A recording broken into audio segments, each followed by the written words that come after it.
লাচিত বৰফুকন আমি প্ৰতি বছৰে এই অঞ্চলত আমাৰ লাচিত বৰফুকনৰ জন্ম দিৱস অনুষ্ঠিত কৰি অহা হয়। আমি 1986 চনৰ পৰা আচলতে ইয়াত লাচিত দিৱসৰ জন্ম যি দিৱস এই দিৱস অনুষ্ঠিত কৰিছিল, কিন্তু মাজতে জটি পৰিছিল। সেই 86 চনত তোলন গোহাঁই, অখিল পানী ফুকন, হেম বুঢ়া গোহাঁইকে প্ৰমুখ কৰি, দিলীপ বুঢ়া গোহাঁইকে প্ৰমুখ কৰি বুৰঞ্জীবিদসকলে ইয়াত অনুষ্ঠিত কৰিছিল, কিন্তু সেই অনুষ্ঠিত ধাৰাবাহিকতা ৰক্ষা নহ'ল, তেখেতলোকৰ মৃত্যু হ'ল। কিন্তু জীৱিত অৱস্থাত ডিম্বেশ্বৰ দত্ত ডাঙৰীয়া আছে, তেখেতে গোটেই আমাক সেই হিষ্ট্ৰীবিলাক কৈছিলে, তেখেতলোকে কেনেকৈ অনুষ্ঠিত কৰিছিলে।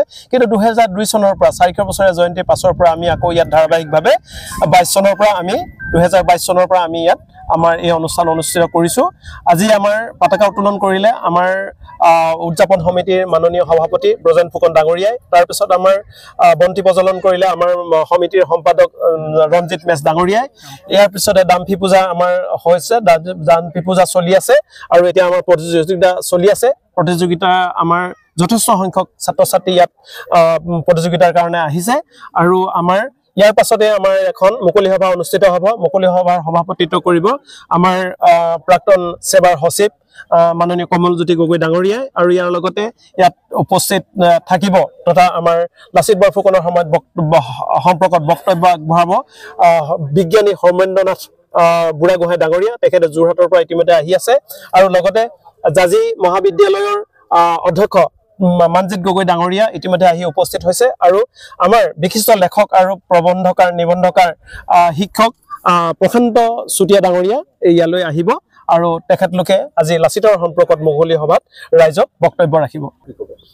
এইডোখৰ যে জন্য হয় সেইটো আপুনি একেবাৰে নিশ্চিত। আজি বিভিন্ন পেপাৰত আজি আমি নিজেও লিখিছোঁ যে বিভিন্ন পেপাৰত আৰ্টিকেলবিলাক ওলাইছে, আৰু এইটো আপোনাৰ শিৱসাগৰ জিলা প্ৰশাসনে ঠিক কৰিছে এইটো ইয়াত যে লাচিত বৰফুকনৰ জন্ম হৈছিলে, কাৰণ জিলা প্ৰশাসন, বীৰ লাচিত বৰফুকন কলেজ আৰু শিক্ষা বিভাগ এই তিনিটা বিভাগৰ যৌথ উদ্যোগত লাচিত বৰফুকন কলেজত 2022 চনৰ 18 নৱেম্বৰ তাৰিখে এখন অভিৱৰ্তন হৈছিলে। সেই অভিৱৰ্তনত দয়ানন্দ বৰগোহাঁইকে প্ৰমুখ কৰি বিভিন্নজন চিন্তাবিদ, বিশিষ্ট চিন্তাবিদসকলে তাত আহিছিলে, আহি তাতে সেইটো ঠিক কৰিছিলে। আৰু ইয়াৰ লগতে আমাৰ যোগেন্দ্ৰনাথ ফুকন ডাঙৰীয়া, ডক্টৰ যোগেন্দ্ৰনাথ ফুকন ডাঙৰীয়াই আহি তেখেতে আৰু লগতে শিখামণি গগৈ ডাঙৰীয়ানে আহি ইয়াতে যে লাচিত বৰফুকনৰ জন্ম হৈছিলে সেই কথাটো তেওঁলোকে থিৰাং কৰিছিলে। কাৰণ ইয়াৰ যিটো আপোনাৰ পৰিৱেশ বা ইয়াৰ তাৰ কাষৰ যিটো পৰিৱেশ, এই গোটেই কথাখিনি অধ্যয়ন কৰাৰ পাছতহে তেখেতলোকে এই কথাটো তেওঁলোকে থিৰাং কৰিছিলে, আৰু ইয়াতে আমি গোটেইখিনি তথ্য সম্বলিতভাৱে আমি গোটেই কথাখিনি পোৱাৰ পাছতহে আমি ইয়াৰ এই লাচিত বৰফুকনৰ জন্ম ক্ষেত্ৰটো আমি থিৰাং কৰা হৈছে। আমি মুখ্যমন্ত্ৰী মহোদয়ক অশেষ ধন্যবাদ জনাইছোঁ। মুখ্যমন্ত্ৰীক আমি এতিয়া পৰাই নহয়, 2022 চনৰ আগৰ পৰা আমি তেখেতক আমি ধন্যবাদ জনাইছোঁ, কাৰণ তেখেতৰ প্ৰচেষ্টাত আজি আমি কৈ থাকোঁ যে শিৱাজীৰ কথা কওঁ, মহাবীৰ শিৱাজীৰ কথা কওঁ, বা আমি টিপু চুলতানৰ কথা কওঁ, বা অন্যান্য যিসকল ভাৰতবৰ্ষৰ বীৰসকলৰ কথা কওঁ, কিন্তু তাৰ লগত যে আজি লাচিত বৰফুকনক তেখেতে যিসকলে ভাৰতবৰ্ষৰ দিল্লীৰ ভাৰতবৰ্ষৰ ৰাজধানীত যিদৰে প্ৰতিষ্ঠা কৰিলে তাৰ কাৰণে তেখেত ধন্যবাদৰ প্ৰাপ্ত।